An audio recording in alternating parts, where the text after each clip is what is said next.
Pessoal, vamos começar a mais uma videoaula ainda sobre aquele tema, a chegada das ideias iluministas aqui na América. Essa videoaula é ligeiramente mais curta, isso porque a gente tem menos conteúdos nesse primeiro capítulo da apostila número 2, tá? A gente vai continuar tratando das ideias iluministas chegando no continente americano, especificamente sobre aquilo que aconteceu no Brasil, tá? E para a próxima aula, aí sim a gente vai observar as ideias iluministas em outros lugares do continente americano, como, por exemplo, nas 13 colônias inglesas que vão dar origem aos Estados Unidos da América. Só recordando que o iluminismo ele surge no século XVIII, né?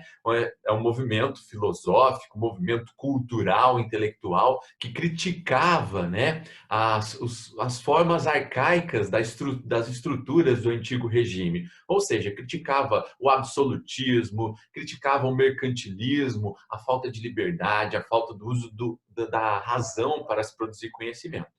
Para os iluministas, que valorizavam o pensamento racional, portanto, as pessoas deveriam ser livres para questionar e se expressar a respeito do mundo e da sociedade em que viviam. Nessa imagem, por exemplo, a gente tem aqui no centro a figura do Voltaire num café francês, escrevendo e redigindo textos, tá, para outras pessoas também de uma elite intelectual que criticavam justamente a falta de liberdade, a falta do uso da razão dentro das monarquias absolutistas na Europa.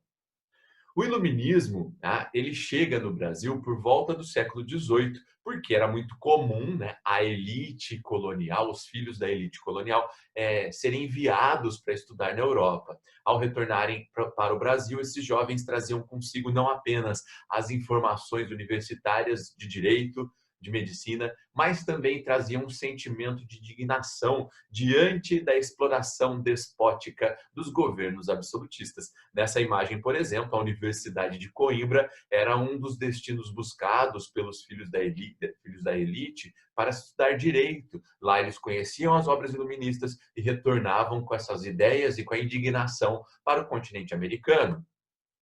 Na última aula, então, a gente estudou apenas um fenômeno, tá, ligado às ideias iluministas, o fenômeno chamado conjuração mineira.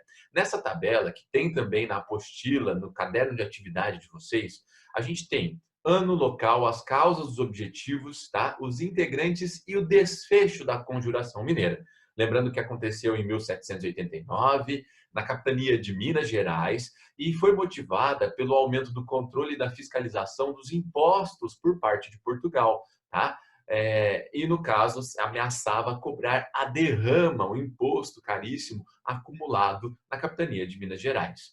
Os objetivos da conjuração, né, o que juravam os conjurados, era buscar a emancipação política de Minas Gerais, criando uma república cuja capital seria São João del Rei, tá? E estabeleceriam lá o fim do monopólio da exploração dos diamantes, cancelariam todas as dívidas e criariam uma universidade, a Universidade em Vila Rica. Os integrantes, né, eram membros dos corpos de ordenança, da igreja, da administração colonial. Em geral, eram pessoas da elite que tinham enriquecido com a atividade mineradora. E nós observamos que o desfecho, né, foi que o movimento foi delatado, ele foi entregue por um dos participantes que estava endividado, tá? E após algumas investigações, aqueles que eram mais ricos receberam penas mais brandas, mais leves. Outros ainda foram condenados a serem banidos para a África, a receberem prisão perpétua. Entretanto, a única dura pena estabelecida foi feita a Tiradentes. O menor de todos recebeu a maior punição. Ele foi, no caso, o único condenado a ser enforcado, esquartejado e ter seus restos mortais expostos em praça pública. Isso para servir de exemplo para as outras pessoas. Bem, e na aula de hoje nós vamos ver, então, um outro tipo de manifestação, uma outra conjuração motivada também pelos ideais iluministas. Essa conjuração ela aconteceu em Salvador, tá? E muito se deve também a uma crise econômica, uma crise financeira, tá?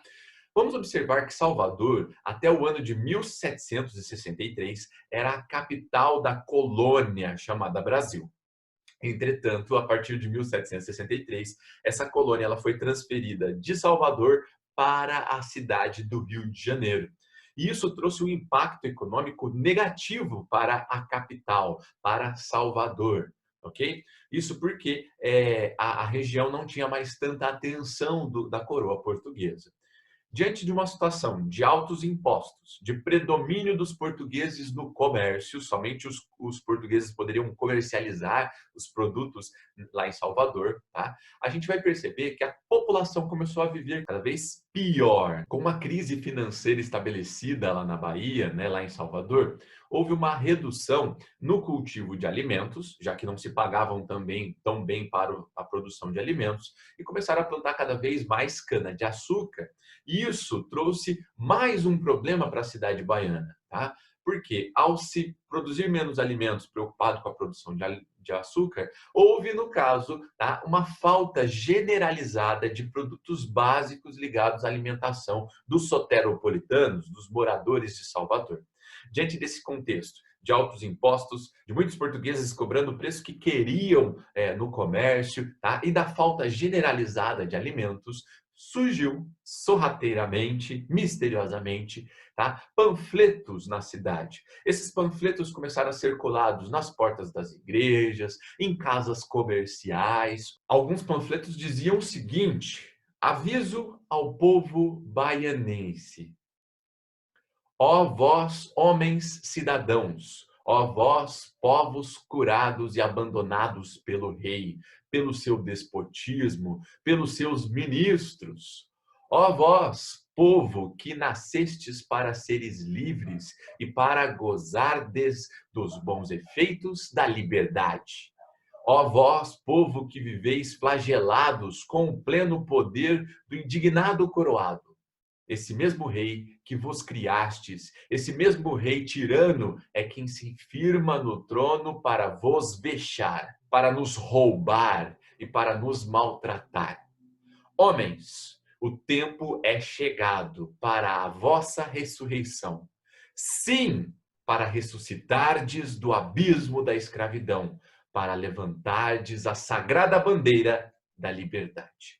Ou seja, o panfleto acusava o rei e seus ministros de serem déspotas, de se aproveitarem da coroa, né, para indignar os seus súditos, para humilhar os seus súditos e principalmente para roubar e maltratar. E diante disso era necessário que os homens, né, que estavam ali lendo esse bilhete, se levantassem contra o rei, tá? Empunhando a sagrada bandeira da liberdade, se libertando da escravidão em direção a uma vida plena, livre. Esse panfleto de linguagem fácil e direta, ele estava ali para incitar o povo a aderir à ideia de separação da metrópole, de emancipação, de libertação.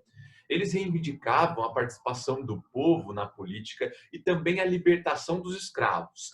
Atenção, essa parte é muito importante. Ao pedir a libertação dos escravos, a gente vai perceber uma clara diferença entre a conjuração mineira e a conjuração baiana. A gente vai perceber o seguinte: na conjuração mineira, a gente tem um movimento de elite mais preocupado com os problemas da elite, ligado à cobrança de impostos. Enquanto na conjuração baiana, a gente tem um movimento mais popular, ligado a interesses populares, como, por exemplo, o fim da escravidão. Com esse panfleto, a gente percebe que a mobilização contou com a participação não só da elite, mas também de escravizados, de comerciantes, de artesãos, de membros de baixa patente dos corpos de ordenanças, tá? E até mesmo afrodescendentes livres, por ser liderada principalmente por um grupo de alfaiates, tá? A gente vai perceber que em alguns materiais, os mais antigos, vão chamar a conjuração baiana também de revolta dos alfaiates. Entretanto, as autoridades, ao lerem, ao perceberem esses panfletos, elas puderam também se mobilizar para evitar qualquer tipo de rebelião. Os conjurados já estavam prontos para uma ação armada, mas as autoridades agiram rapidamente para conter essa revolta. Prenderam parte significativa dos conjurados durante uma reunião, como, por exemplo, o Luiz Gonzaga das Virgens, Domingos da Silva Lisboa, tá? Esses indivíduos foram presos, torturados e obrigados a delatar quem eram os outros envolvidos. Após a prisão de todos os envolvidos, a gente vai perceber que há dois sistemas de punições. Os afrodescendentes foram considerados os líderes da conjuração baiana e foram condenados à morte por enforcamento, como você pode observar nessa ilustração, nessa pintura, né, em que há 4 homens enforcados, representando os líderes da conjuração baiana, condenados à morte. Isso feito em praça pública, com a presença da população, justamente para servir de exemplo, para que nenhum indivíduo fosse infiel à coroa portuguesa. E os membros das classes mais altas tiveram penas mais brandas, como, por exemplo, a prisão. Fazendo um resumo para a gente já conseguir encerrar a nossa videoaula, vamos perceber o seguinte: a conjuração baiana acontece em 1798, no local da Bahia, né, Salvador. As causas estão ligadas lá à crise econômica, ocasionada pela transferência da capital da colônia de Salvador para o Rio de Janeiro, tá? Os altos impostos e, principalmente, a escassez de alimento gerada pelo excesso de plantio de cana-de-açúcar. Os objetivos da conjuração estavam ligados lá ao estabelecimento, à criação de um governo republicano, tá? A abolição da escravatura e o fim da discriminação racial. Os integrantes eram variados, desde comerciantes, escravizados, artesãos, membros de baixa patente dos corpos de ordenanças e afrodescendentes livres. E o desfecho, a gente vai perceber que, com a ajuda de delatores torturados, as investigações levaram à prisão de todos os envolvidos e muitos deles condenados à prisão, e outros afrodescendentes foram levados à pena de morte. E para a próxima aula, a gente de fato vai estudar a presença das ideias iluministas nas 13 colônias inglesas, gerando então a independência dos chamados Estados Unidos da América.